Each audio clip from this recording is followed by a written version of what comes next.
ഇറാന്റെ എണ്ണ കയറ്റുമതിയുടെ ഹൃദയകേന്ദ്രമായ ഖാർഗ് ദ്വീപിൽ ആക്രമണം നടത്തിയതായി US president Donald Trump.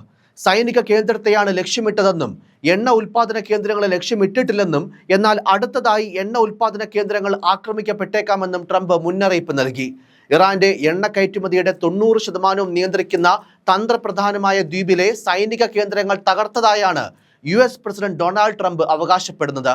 Iranian എണ്ണ കയറ്റുമതി മേഖലയുടെ ഹൃദയമാണ് ഈ ചെറു പവിഴപ്പുറ്റു ദ്വീപ്. പേർഷ്യൻ ഗൾഫ് കടലിൽ ഇറാൻ തീരത്ത് നിന്ന് 25 കിലോമീറ്ററിലധികം ദൂരത്തിൽ സ്ഥിതി ചെയ്യുന്ന ഈ ദ്വീപ് കേന്ദ്രീകരിച്ചാണ് ഇറാന്റെ ക്രൂഡ് ഓയിൽ കയറ്റുമതിയുടെ 90% നടക്കുന്നത്. 8 കിലോമീറ്റർ നീളവും 5 കിലോമീറ്റർ വീതിയും മാത്രമാണ് ഈ ദ്വീപിനുള്ളത്. സൈനിക നീക്കത്തിനൊപ്പം ഇറാന്റെ രാഷ്ട്രീയ നേതൃത്വത്തെയും അമേരിക്ക ഉന്നം വെക്കുന്നുണ്ട്. ഇറാന്റെ പുതിയ പരമോന്നത നേതാവ് മുജ്തബ ഖമേനിയെക്കുറിച്ച് വിവരം നൽകുന്നവർക്ക് US സ്റ്റേറ്റ് ഡിപ്പാർട്ട്മെന്റ് $10 മില്യൺ അതായത് ഏകദേശം 92.47 കോടി രൂപയാണ് പാരിതോഷികം പ്രഖ്യാപിച്ചത്.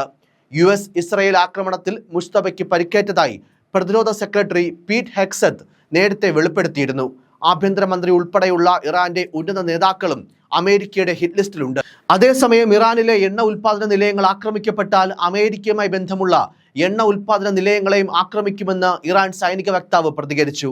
ഇറാന്റെ എണ്ണ ഉൽപാദന കേന്ദ്രങ്ങൾക്ക് നേരെ ആക്രമണം ഉണ്ടായാൽ പശ്ചിമേഷ്യയിൽ US-ന് ഓഹരി പങ്കാളിത്തമുള്ളതോ US-മായി സഹകരിക്കുന്നതുമായ എണ്ണ കമ്പനികളിലെ എല്ലാ സന്നാഹങ്ങളും തകർത്ത് ചാരമാക്കുമെന്ന് ഇറാൻ സൈനിക വക്താവ് പ്രതികരിച്ചത്. മറുവശത്ത് യുദ്ധാന്തരീക്ഷത്തിനിടയിലും 40,000 മെട്രിക് ടൺ LPG-യുമായി ഇന്ത്യൻ കപ്പൽ ശിവാലിക് ഹോർമുസ് കടലിടുക്ക് കടന്നു.